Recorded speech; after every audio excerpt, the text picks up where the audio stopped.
Hey guys, what's going on and welcome to another Fortnite video here on the channel. Now today is Fortnite OG Week 3 and it's caused a bit of controversy. They've brought out the age ratings now, so creative maps and even the Fortnite game modes are now age rated, which obviously for American law I think is required now, but it does mean that certain cosmetics can't be used in certain game modes now, which is a little bit of a controversial one because I want to play creative dressed, say, as 11 from Stranger Things, and I can't because that skin is restricted to 12 plus. So it's a bit of a controversial one. They've also changed the font. Honestly, lots of changes in the game today, including the vehicles. Season 7 and 8 stuff has returned, and we have the new Week 3 quest. We also have the return of the ice area, but it only has frosty flights there. Polar Peak is destroyed, so that means the monster isn't there this time. And we don't have the return of Happy Hamlet, which is rather interesting to see. Don't quite know why Epic have done that. We also have these new Runway Racer quests, which are going to give you some cosmetics as you level up for 50 levels across the rest of 2023. So that does include part of Chapter 5. But yeah, if I go to the actual lobby, you guys are going to see what I mean about this new font. It's very, very weird. I kind of like it, kind of don't. But the age rating thing down the bottom right there is it's an interesting one that they've done that, because I'm not being funny. You can rate your map as E for everyone or a 7 or a 3 by all means, but at the end of the day, Fortnite is still supposed to be a teen rated game. Children aren't supposed to be playing this, so don't know how to feel about that one personally.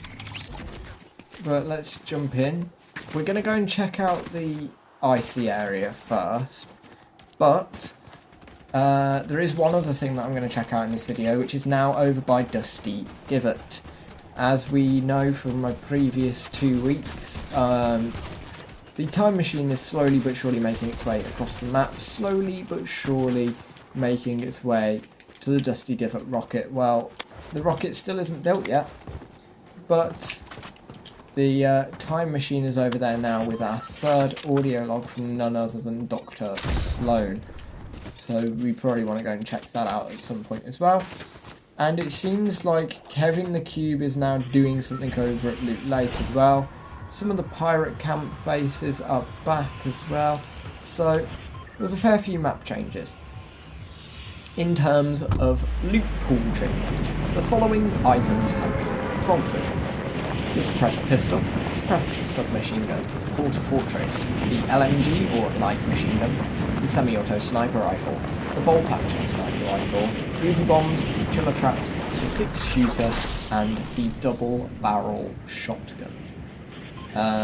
Unvaulted then is the flint knock pistol, the combat shotgun, the tactical submachine gun, the minigun, the drum gun, the suppressed sniper rifle, the quad launcher, the glider redeploy item, balloons, buried treasure, poison dart trap, pirate cannons, and the X4 Stormwing plane, as you have just seen. So yeah, lots of loot pool changes, lots of things going on in the world of Fortnite today. And I mean, I can't lie, I'm looking forward to flying around in a plane again. I just always loved the plane. So we're gonna take a little fly around. Everyone remembers the little submarine on top of the frozen mountain.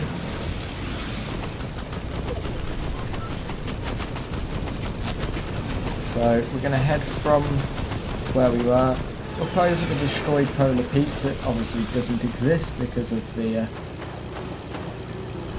ice cavern having collapsed. I find it interesting that they've actually put that in, to be fair.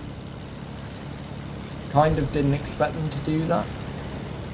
So the first thing we're going to do is go and look at what Kevin the Cube is doing, because it's interesting. The 0 point, which normally at this point in the story would be underneath the metallic vault, we shouldn't be able to see it yet. Well, its energy is being drawn up by Kevin, which is interesting to see. Very interesting to see. You guys can see the blue there, where it's coming into effect. You guys can also see, as we then fly over towards Dusty Divot, none other than the rocket itself, having been nearly built, a time machine here ready to go on it, and we have an audio recorder for the third recording. Jones, Sloan here. This is not my first message, is it? You must be making progress, or you're screwing everything up. If you somehow end up back in the now, I will destroy this reality out of spite. Oh, that's quite... Not that would stop you from almost somehow sweet of her. bumbling back into my orbit. There's a reason why it's always you and me, time and time again. One of these times we're gonna get it right, and I'm pretty sure this is it. That's almost sweet of Sloan, actually. Almost. So, here we are. The return of the rocket itself. It's kind of impressive to see it back here again. It's been a while since this was here. But, the question does arise, how can it be here? Because the scientist isn't here to build it yet. So this is just another example of where we are destroying time by our mere presence in this past. We shouldn't be here. And as a result, it's changing the story. Only we can change the story. And we are doing so at a pretty mad rate. So, I'm going to fly this plane back over. Just because I love planes. You guys can see the little pirate outpost there.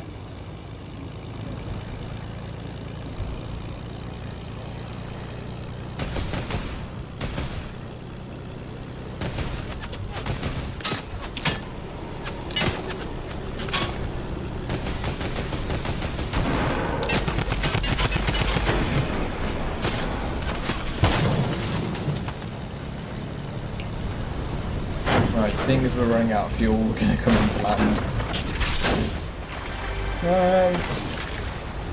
And yeah, here you go. So here you can truly see it now that we're down here. The blue energy being pulled up by Kevin. But what is it doing?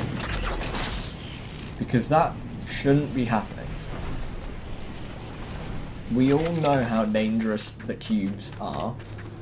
And we all know how dangerous the 0 point is. This is probably not going to end well. How badly? We don't yet know. But personally, I wouldn't have thought it'd be anything good.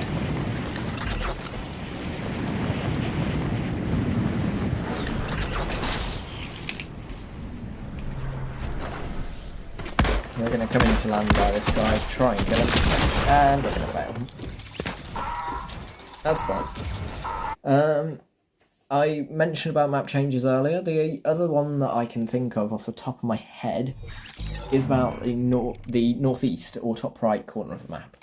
So in season 8, we obviously had the volcano, Lazy Lagoon, Happy Hamlets, but like I said earlier, is back.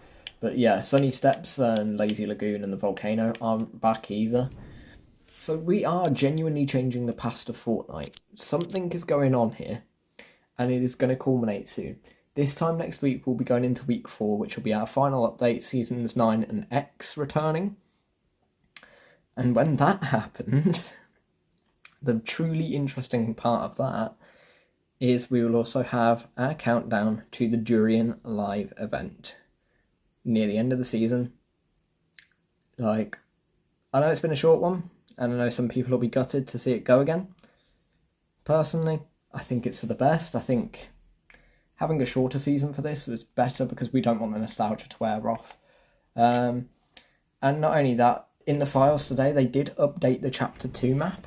So maybe in the future we have a Fortnite Chapter 2 revisit, which I know a lot of people might be quite happy to hear. And we also have these new Time Breaker bonus reward styles, which are pretty cool. The sort of gold and white. But that is it then for week 3 of Fortnite OG, the return of season 7 and 8. And I hope you enjoyed this video, guys. Found it informative, enjoyable, and fun to watch as always. And I'll see you all in the next one.